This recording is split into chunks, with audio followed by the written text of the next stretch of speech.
Right, so everybody knows that one of the issues when you have an E-Type is getting a screen that actually fits, because a lot of the screens out there simply are too wide.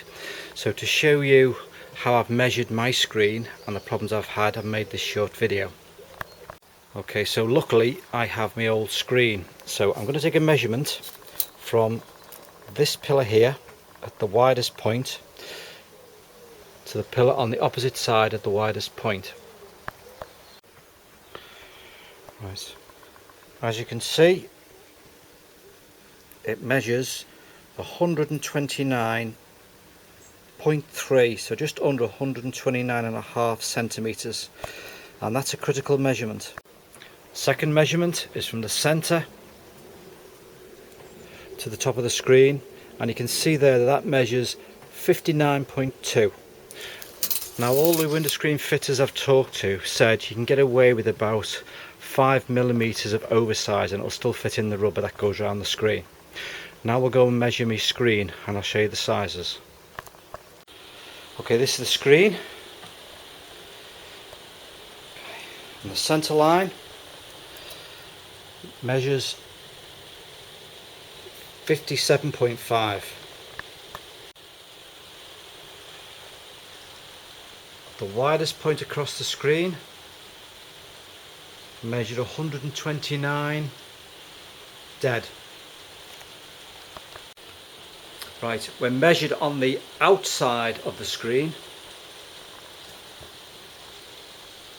it measures 151.4, somewhere in that sort of region. Now that's the standard measurement of how they normally do window screens. So if you go to any of the main manufacturers like Pilkington's, they will give you the outside circumference measurement and then the top to bottom measurement. The problem is a lot of the screens have got the right outside circumference measurement, but the inside circumference measurement, i.e. the distance from this point across the inside screen to here, they're all too big. Now I've so far had two Pilkington screens, both of which have measured 130.5 across the edges. Okay, I don't know if you can see this, but this screen is not actually a Pilkington screen.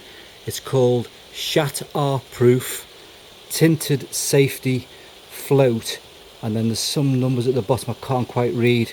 Now I do believe this car originally was a Canadian car, so I suspect this is a replacement screen that's been fitted at some time in its history.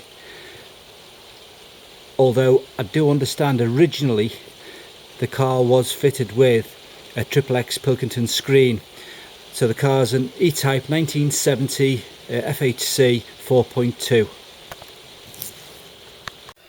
I was able to contact Pilkington's Classic Window Screens direct, and they sent me through this very useful diagram which details how they measure the windscreens on cars. The problem with the E-Type screen is the chord measurement, this one across the inside edge of the actual screen. They reference it as B.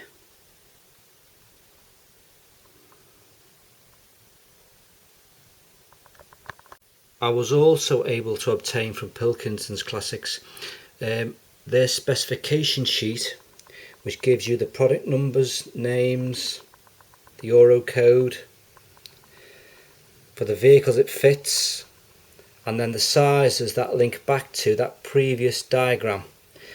I've put them here separately to make it easy to read them, but you can see the chord dimension there is 1295.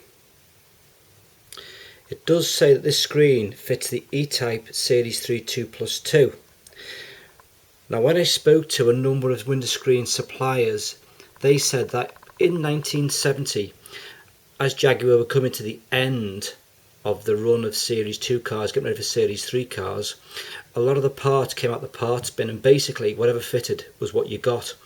And also the cars may have been manufactured in 1969 or late 1970, depends at what point in the manufacturing cycle. So which screen is dependent on how it came off the production line.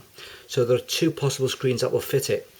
This is the screen that actually fits my 1970 Canadian car, I believe, E-Type Series 2 2+2 FHC, even though Pilkington's call it an Etype Series 3 2+2 screen. It's the sizes they have to go by. So the golden rule appears to be that when you're ordering your new screen for your Etype, make sure you measure either the aperture the screen goes in or the actual screen itself, and give them the critical measurements, which are the size, which is on this diagram here as B, which is the chord distance between the widest points, the height top to bottom, and the outside circumference measurement, because the actual model of your car won't necessarily match for the screen you need. So once I alerted Pilkingtons to the fact that the screens they were supplying were outside of their stated specifications as per their specification sheet, they investigated the matter and confirmed that their screens were incorrectly sized for this year. Now, all production of window screens for E-types was moved to Finland in early 2018 from the UK. So the technical manager went across to Finland, I understand, and has given them now the correct specifications, and I've also supplied them with my original window screen so they can start making the screens the correct size. Pilkingtons very kindly gave me one of their old stock window screens, which is now fitted to the E-type. It fitted correctly on one side, but was at roughly 10mm out on this side at this point here. The window screen installers couldn't get all the chromes to fit correctly, and as you can see, the chrome at the top, while it's in situ, doesn't quite fit because the screen is wrongly sized. So I'm now waiting on Pilkingtons coming back to me with a correctly sized screen from the new production batch, which hopefully will be here middle to late 2018. So to help people make contact with the correct people, if you contact Pilkingtons and speak to Emma Donny, she's a customer services rep. She was extremely helpful at getting things moving for me. The other person I actually spoke to on the telephone was a guy called Nick. He's actually one of the technical guys from Pilkingtons who went over to Finland to get it corrected. So hopefully in the future all the screens should be the correct size.